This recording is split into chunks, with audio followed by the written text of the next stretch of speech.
Hello, this is Barbara Wagner, and you're listening to The Drama of It All on Substack, thedramaofitall.com, or if you're listening to this on another platform like YouTube, you may be missing out. Please check out Substack, because you can subscribe to the newsletter and never miss an article or podcast episode. Please check the article and use the hyperlinks to find other additional relevant information. Veganism and drama triangle dynamics surrounding it. My backstory and introduction. I have many thoughts on veganism and the drama triangle. If you're already a subscriber to The Drama of It All, you know about half of that. If you're a subscriber to my Christian Substack, then you may know some of the other half. Please consider reading the whole article to get the whole picture. I am not proselytizing. I am going to discuss the drama triangle. It just takes a while to get there. My guess is that I have more meat eaters than not reading my posts. I'm curious. Here's a poll. Do you eat meat? Please answer the poll if you're just listening. In 2015, I was unhealthy in pretty much every way. And I prayed to God to heal me or help heal myself. I prayed for the truth because Jesus said deception would be so strong that if possible, even the elect would be deceived. Praying for the truth was the most powerful prayer that I've prayed, and I suggest it to others. But you have to do the work of questioning and or studying through fear as well. Questioning Christianity. I was led to uncover many falsehoods within Christianity itself. Although some of my more loyal to the truth, not me, YouTube followers enjoyed it, I became an outcast to many. I was lied about and called a witch. I was viewed as a persecutor by those who thought themselves saviors. They thought people would be swayed by me speaking about my thoughts. They wanted to censor me. They couldn't. Questioning long-held religious, cult-like beliefs is scary. I literally wondered about my salvation because of the cult-like beliefs from my past. You have to be strong to wonder if you're wrong. I made a tearful video about that. But God wants us all to know the truth, so there is power to get anyone through that questioning period. Since I've walked through that fire on more than one extremely heavy issue, I do have faith that I was being led to the truth. Everything in the Bible became clearer after I learned the truth. A sign that you have been led to the truth is clarity, which is part of how I can see and break down things into the drama triangle so well, and it matches up with the real world. People who lie must come up with complicated stories about why what you are seeing in reality doesn't seem to match up with their beliefs. Becoming vegan. You may wonder what this has to do with veganism. After I prayed to get healthier, I was led to stop eating meat and dairy at different times. My main health issue that I prayed about eventually disappeared, as I also lost plenty of fat. This was a real-world proof that what I was doing was healthy. It also made sense to me from my faith-based beliefs. During that time period, I started to question what was real about Christianity and figured, since I knew that the Bible had been edited via mistranslations and actual editions, I should go to the source. I asked, what did the early followers of Jesus believe? I started studying the Essenes, Ebionites. They didn't believe in a trinity because that was man-made. They also didn't believe in eating meat. They were vegetarian because Jesus told them they were not supposed to eat meat. Side note, the incident at Antioch was likely that Paul taught it was okay to eat meat and Peter knew it wasn't. Although people take Paul's side, everyone in the Bible took Peter's, from Wikipedia. To Paul's dismay, the rest of the Jewish Christians in Antioch sided with Peter, including Paul's longtime associate Barnabas. End quote. I could write a lot about the difference between the Essenes and mainstream Christians, and have, but for this article, I'll move on. The things that I was led to by the Spirit after I prayed were being spoken about by the followers of Christ in the Nazarene Acts of the Apostles. That's a link if you want to read it.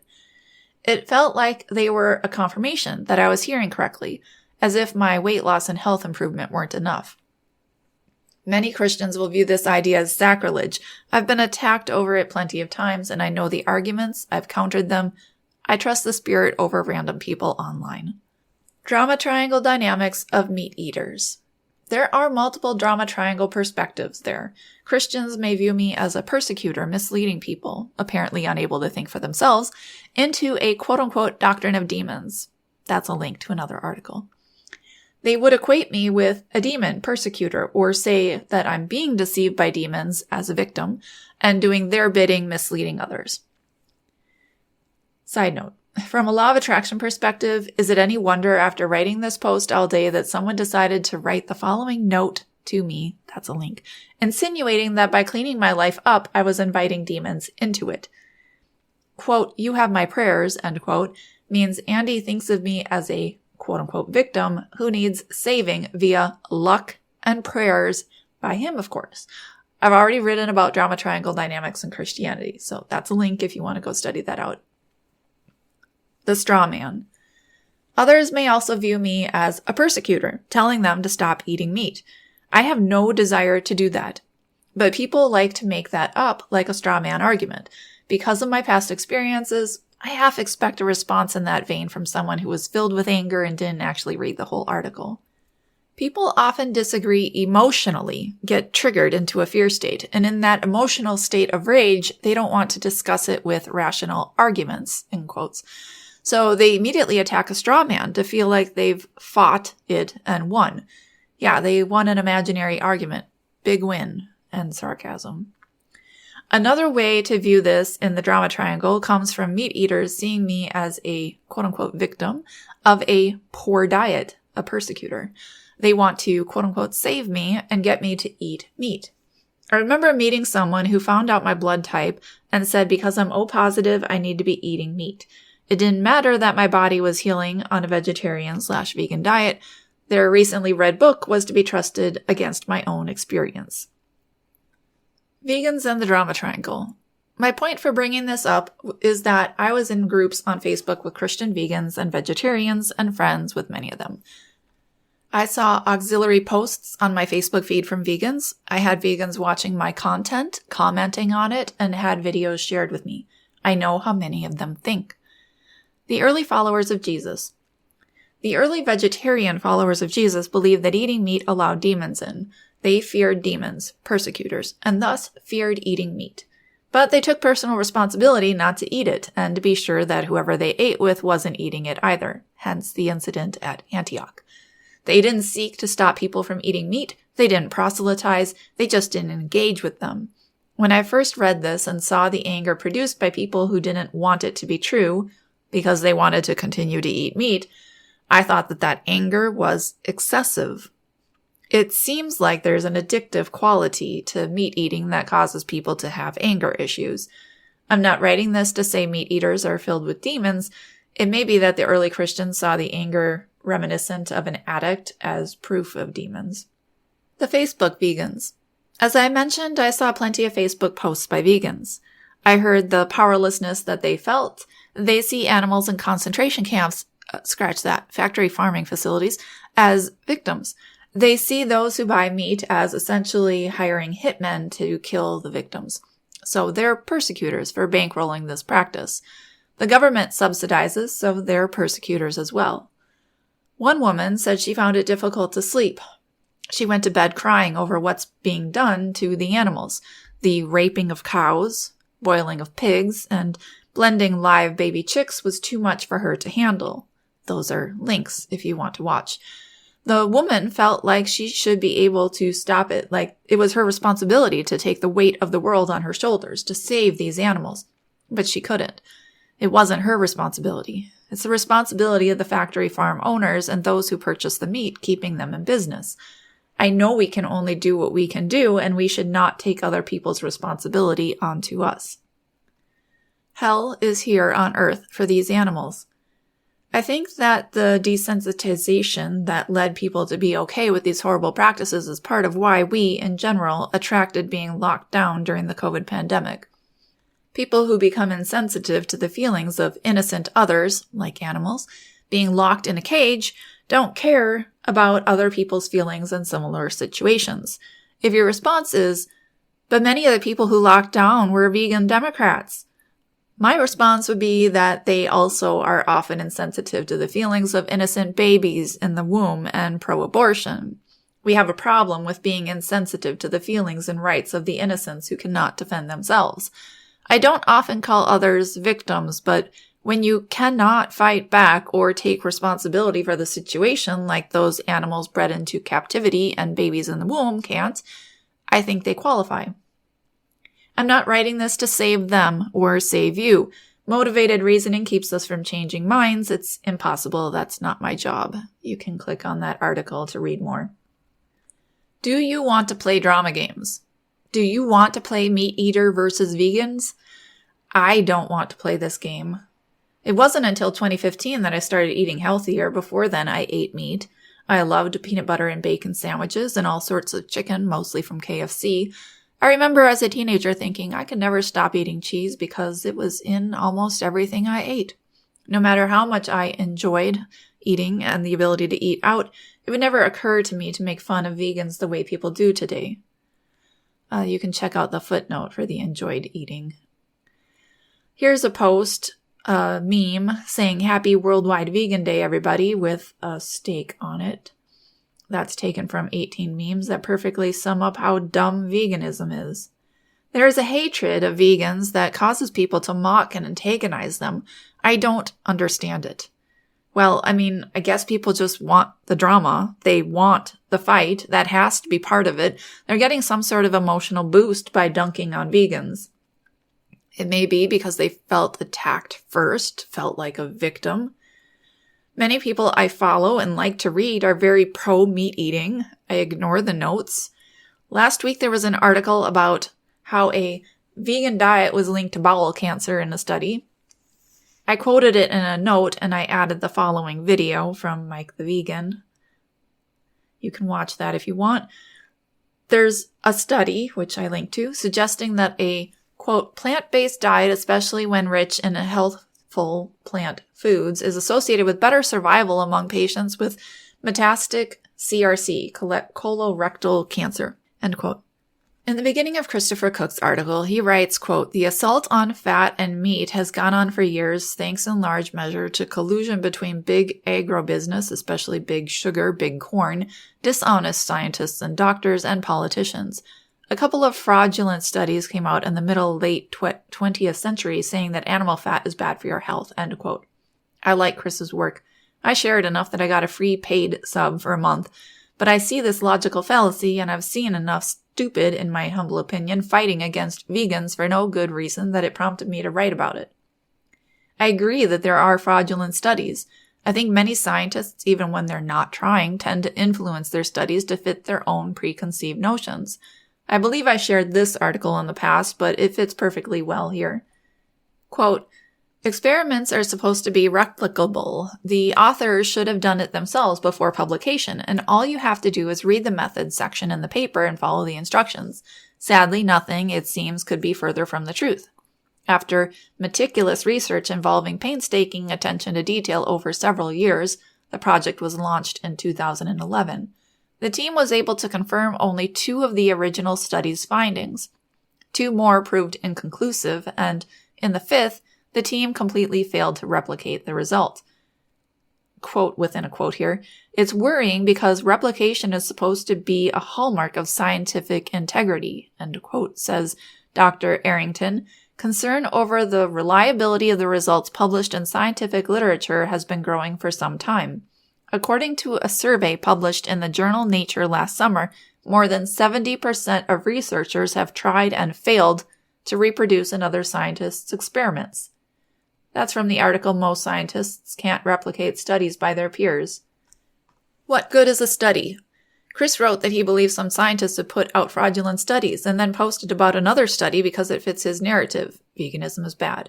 And I saw many people, many of whom I subscribe to, share it because of the same reason. People want to push the narrative that veganism is bad. If that's you, I would ask you why that is. What is the motivation for you? It's a good mindfulness question. It doesn't have to be public, but if you want to, you can leave a comment with your answer. The Gelman amnesia effect and confirmation bias. The Gelman amnesia effect was coined by American author Michael Crichton in a 2002 speech named after American physicist Murray Gell-Mann. It refers to, quote, the phenomenon of a person trusting newspapers for topics which that person is not knowledgeable about, despite recognizing the newspaper is being extremely inaccurate on certain topics which the person is knowledgeable about, end quote. And there's a link to the source. When you are knowledgeable and know studies can and have been inaccurate because scientists have bad motives, why go on and believe the same group of people? It's the fallacy of appeal to authority, where the authority is a study.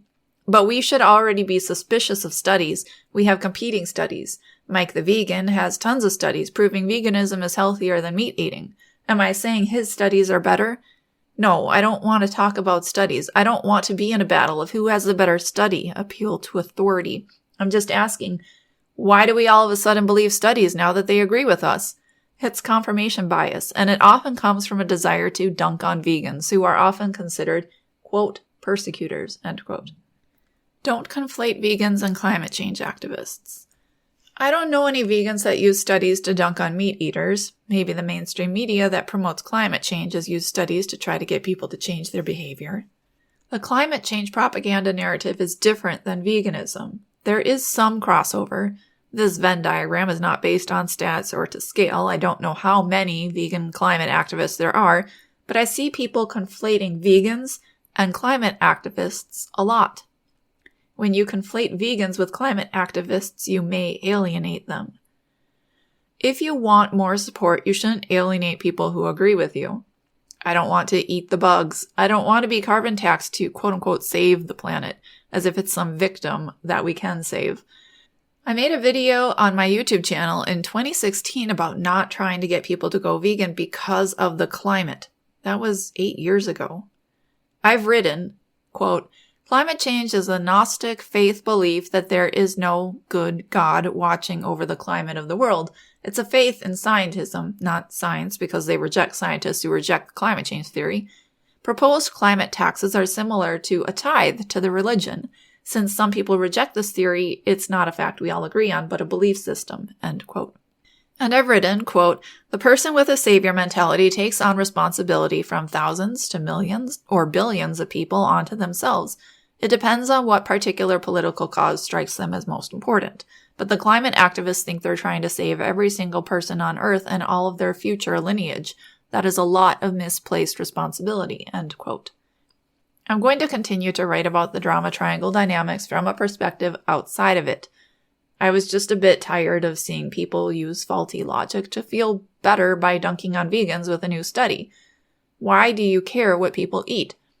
I feel like a lot of the sharing of these articles dunking on the vegan diet comes from people who don't want the government to interfere in their lives. They're probably tired of the propaganda. You and me both. But vegans in general aren't the ones propagandizing you. Vegans acting like they have the moral high ground. Someone mentioned that they don't like vegans taking the moral high ground. I've seen many meat eaters puffing themselves up about their morality and intelligence. It happens on both sides, but since the meat eaters become accustomed to their kind, they probably don't see that they're posting more about eating meat than vegans are posting the opposite. The percentage is very skewed on Substack. It's probably been 95% pro-meat eating and 5% anti, and I'm giving that a buffer. I've only seen one other person posting about how veganism is good, besides me, if you can count me. But you may be following different accounts than I am. Maybe make a list and count how many of each side you see in a day if you think I'm wrong. You might be surprised if you start keeping track. And if you're following people who post pro-veganism stuff and you hate it, stop following them. Why subject yourself to stuff you hate on a daily basis? Why do you care what they think?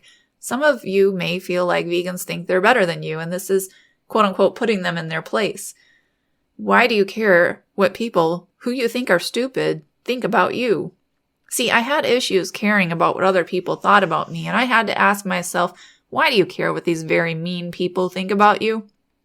Turns out I shouldn't care what they think, and that by caring about what they think and letting it get to me was making me a slave to them and what they thought. So after going through the process and realizing what was really going on, drama triangle dynamics, I stopped caring about what they thought about me. If you were of this variety and think that by sharing that quote-unquote veganism is bad, you are putting them in their place, knocking them off some moral pedestal, then you might want to ask yourself why you cared to prove that. It can be, and I'm not suggesting in your case it is, a sign of doubt. A lot of people like sharing proof as a self-soothing action to ease the doubt that was previously felt. Also, remember that you're not making a difference to a vegan. You're not making a difference to the New World Order climate change activists either. You can't change their minds. That's not your responsibility. Leave a comment. I could write about other reasons why I think people enjoy dunking on vegans, but I'll leave the comments open and let you have your say if you're one of them. People make the joke that vegans make sure to let you know they're vegan, but I find meat eaters to be way more vocal about it. Vegans tend to have to explain when they're asked why they're not eating something that someone gave them or why they can't have something. I never realized how much of our family get-togethers and special occasions and activities are centered around eating until I started fasting and going vegetarian and then mostly vegan. Yeah, I'm not 100%. I eat honey and farm eggs, and the vegans will probably hate me too. So what? My faith is what I base my diet on. I don't base it on what a vegan organization decided was good. I don't want to fight with you all. I don't care what you do. But if you're reading this Substack, I thought this was a drama triangle dynamic that I could come at from multiple angles, and hopefully you found it interesting. If you're solely listening to this and not reading it. My footnote says, although I say I enjoyed eating meat, I had an issue with gristle and fat. Sometimes after biting into that, I would feel sick and stop eating. I found that I actually enjoy vegan chicken and beef much better than actual chicken or beef because it's got a consistent taste and I won't get grossed out by some chewy piece of fat in the middle. Thanks for listening. If you enjoyed this, consider giving it a like and sharing with others who may enjoy it as well. Did you not enjoy it? Feel free to leave a comment. I wish you all a great day or night, depending on your time.